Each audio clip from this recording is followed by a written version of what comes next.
እኔ አሁን እኮ ቤተሰቦቼ በጣም ትልቅ ጥያቄ የሆነብኝ አንድ ነገር አለ ማለት ነው። ዳኒና አብርሃም ተነጋግረው ቪዲዮውን የቀረጸን ፈረንጁ ነው። ስለዚህ ፈረንጁና ሩታና ፍቅር ተስማምተው እኔና ሄርሜላን ለማለያየትና እኔን ለማዋረድ እኔን ለማሳፈር ቆርጠው ተነስተዋል። ስለዚህ ቪዲዮውን ለምን ሊቀርጽ ቻለ? ይህን ቪዲዮስ ደግሞ እኔና ፍቅር እዛ ቦታ ላይ እንደምንገኝ ፍቅር እኔ ጋር እንደምትመጣ ፈረንጁ በምን ሊያውቅ ቻለ? ስለዚህ እዚህ ነገር ጀርባ ላይ እነሱ የሆነ ሰው አለ፣ ያንን ሰው ይናገር እያለ ነው አብርሃም ማለት ነው። ሰላም ውዶች እንዴት ናችሁ? እንዴት አመሻችሁ? ቅድም በሌላ ቪዲዮ መጥቼ ነበር፣ አሁንም መጣሁላችሁ። እንግዲህ በቃ አሁን እንዲህ ላይ እነሱ ሲመጡ እኔም እመጣለሁ፣ ታዩኛላችሁ አብራችሁና እኔ የሚሰሩት ነገር ስለሚያቃጥለኝ ልክልካቸውን ነው የምነግራችሁ። ታውቃላችሁ፣ እውነቱን ነው። እኔ ጋራ ውሸት የለም ታውቃላችሁና ስለዚህ ሀባይቦች አሁንም እንግዲህ ደግሞ ግጥጫ መጥቶላችኋል። ሩታ እኔም ማውቀው አብርሃም እንደዚህ አልነበረም።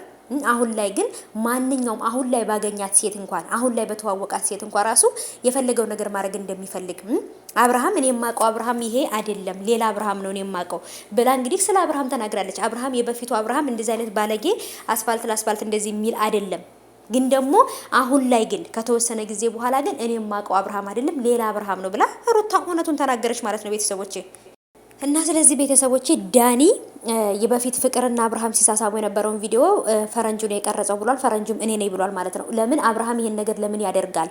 ለምን በፍቅር ላይ በሄርሜላ ላይም ቢሆን እንዴት እሱ ደና ሰው እየመሰለ እኛ የምንናገረው ነገር መጥፎ ነገር እያስመሰለ ለምን ይሄን ነገር ያደርጋል ብዬ በንዴት ነው ብሏል። እና መቅረጹም ደግሞ ተመችቶናል። ምክንያቱም ምን አይነት ባለጌዎች እንደሆኑና ምን እየሰሩ እንደሆነ ለማወቅ ችለናል ማለት ነው።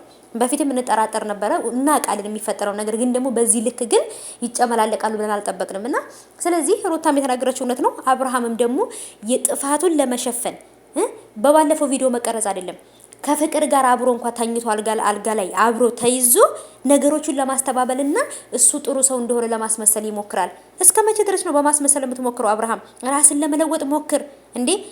ውሻ እንኳን ቀሚስ ለብሳ ቢያያት እኮ አብርሃም ሴት ናት ብሎ ነው የሚከተላት ማለት ነው። ከባድ ነው እውነት። እንደዚህ አይነት በጣም ባለጌ ሰው መሆን በጣም ከባድ ነውና ጭራሽ ደግሞ እኮ ጥፋቱን ለማስተባበል ይሞክራል በሩታ ማለት ነው።